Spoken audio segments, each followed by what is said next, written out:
Star. We're looking to make a joint announcement next week on the undercard for Mayweather Mcgregor. Obviously, Gervonta is going to be the co-main event, so we're very excited about that. And shoot away.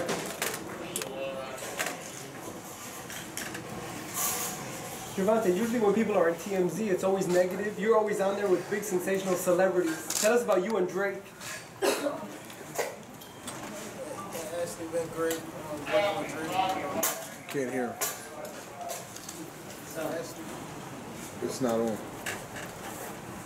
Yeah, take your food, folks. Yeah, it's actually been great working with Drake. You know, I worked with some of his guys, strength and conditioning while I was in Houston. You know, and we actually went running after that. So it felt amazing just having a guy like him beside me and backing me.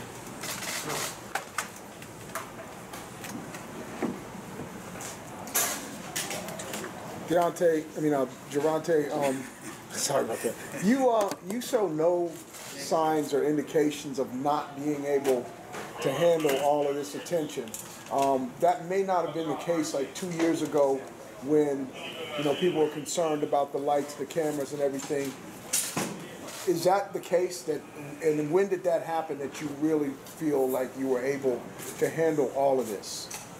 I believe I was born for this. You know, I don't think I was built into it. You know, I think that, you know, it's either in you or it's not. You know, and I believe that what I've been through in life, you know, it helped me. You know, and keep me humble. So I believe I was built for it. Do you feel the same way about your actual performances in fights? Because there may have been a fight or two before you fought, like Pedraza, or before you fought, you know, over in, you know, in England, where maybe you weren't poised all the way through. But before each of those fights, you said this is what's going to happen, and you were very efficient in accomplishing that.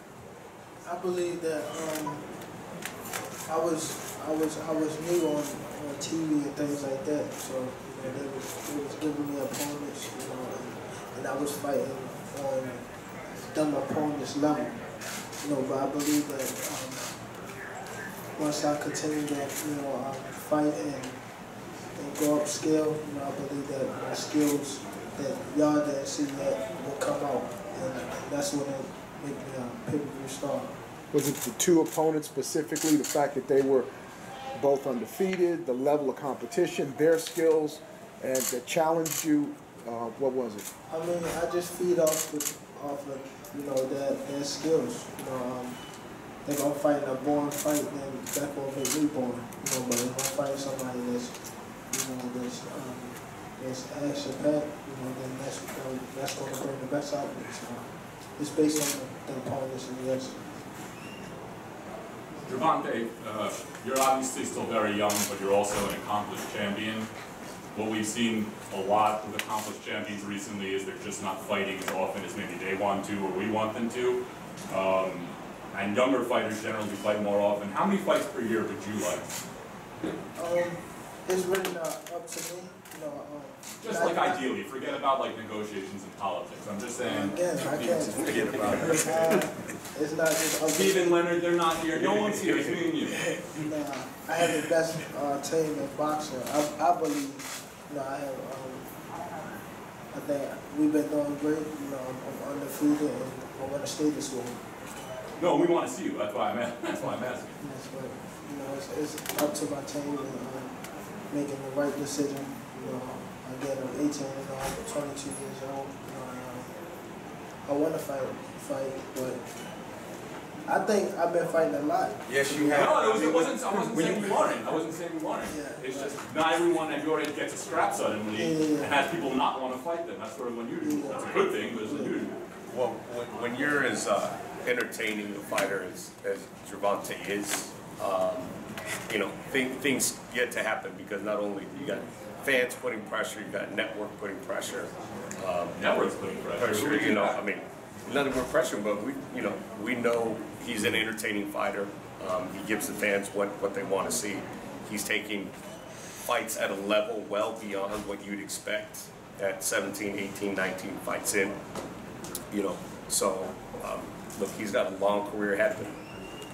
But you know, I think we all agree, you know, in discussing his career, the best thing is to keep him busy and keep him learning and moving forward. Did that dynamic, though, in terms of learning, and then also the fact that he's also already a champ, make it difficult for getting an opponent for this upcoming co-main event? Or at least factor into the process? He's getting to that point. You know, I'm not saying that he's super avoided, but it is definitely, after the last two performances in particular, it's definitely becoming more difficult to find guys to fight him. Because I think a lot of people tonight thought we were going to have to find out who the opponent was, just because it's getting close to the fight. Yeah, I mean, you know, the key thing is, you know, undercard is set. You know, I think, you know, really what the promotion has decided is so as not to take away from tonight's fight, which is, you know, a super high level event. You know, to keep it quiet, we probably would have announced it earlier this week. It's definitely set. You know, Gervonta knows who he's fighting.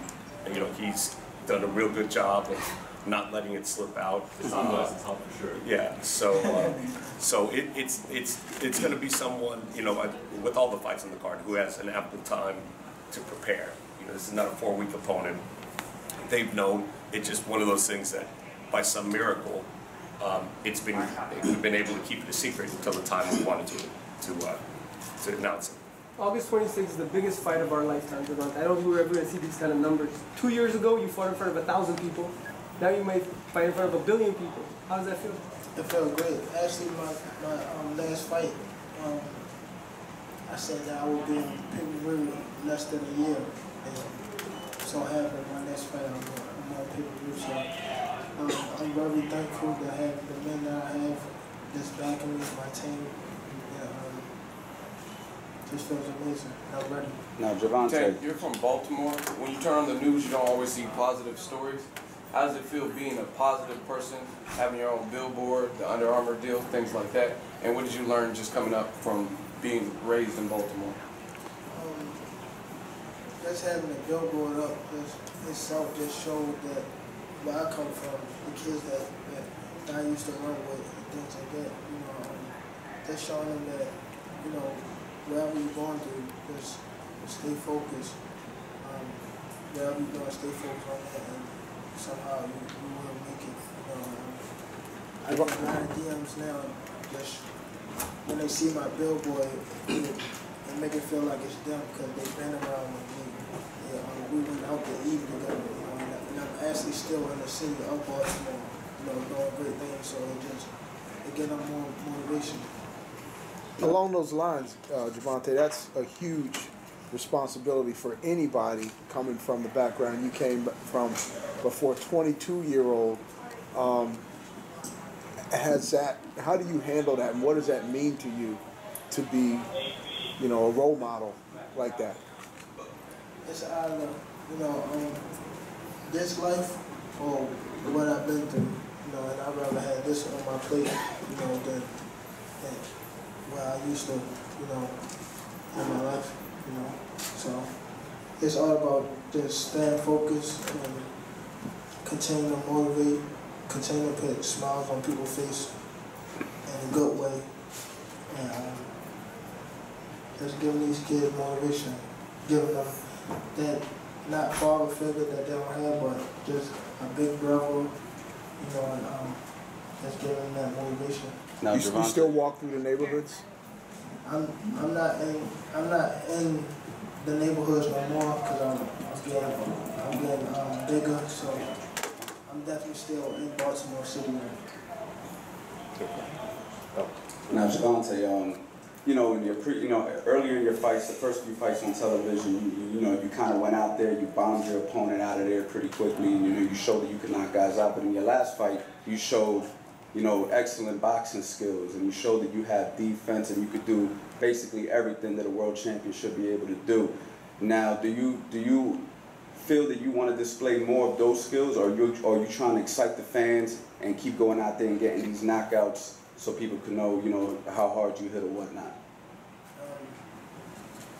I'm just here to do my job, and that's put on great performance every time I step into a boxer, and, wherever the fans like, that's what we're gonna give them, and that's explosiveness, and impact fights, and that's what I'm here for.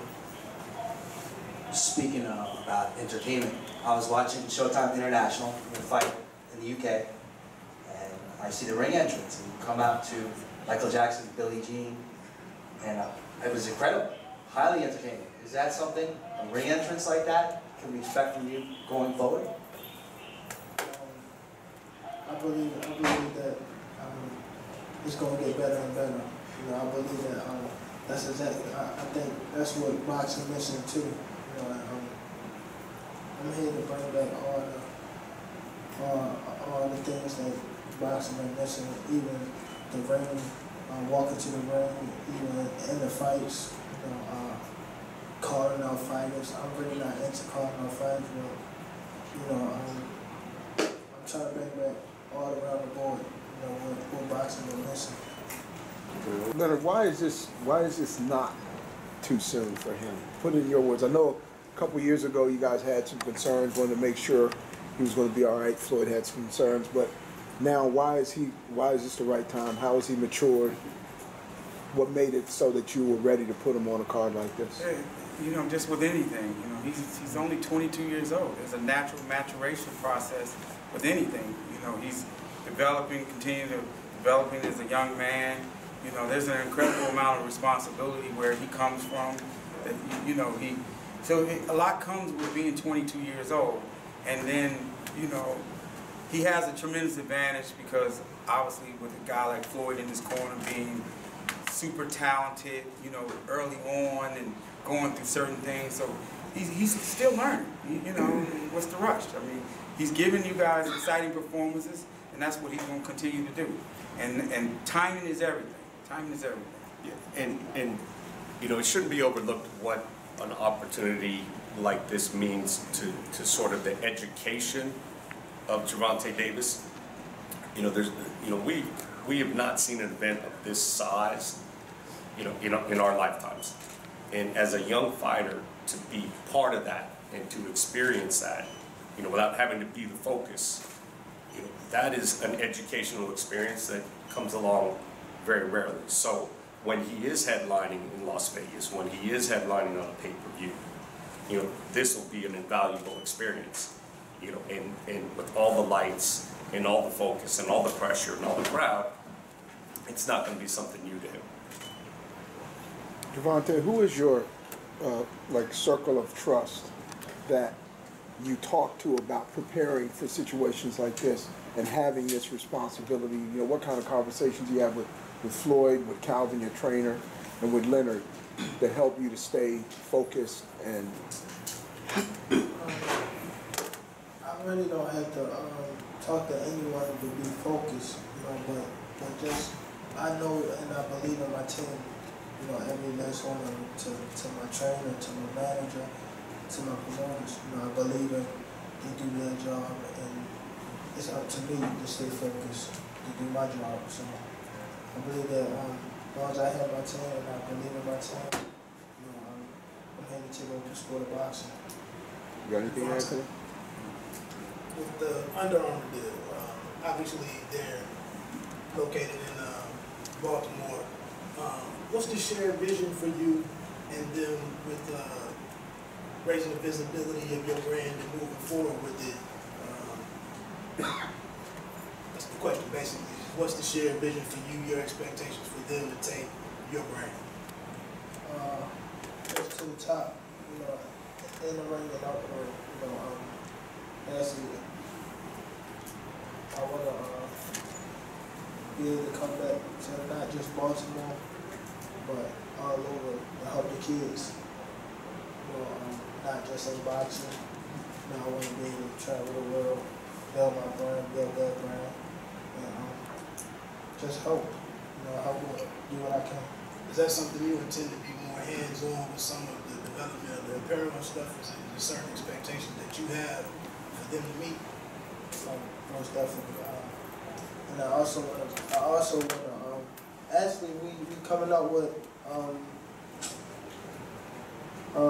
my clothing line coming soon, before, I believe the 20th of August or the 6th of August. So. Gervonta, going back to a point earlier that Stephen said about this upcoming fight being an invaluable experience for you. I mean, the last two fights have been very big, invaluable experiences, fighting here and fighting over there in England, your first title defense, which is not an easy thing to do.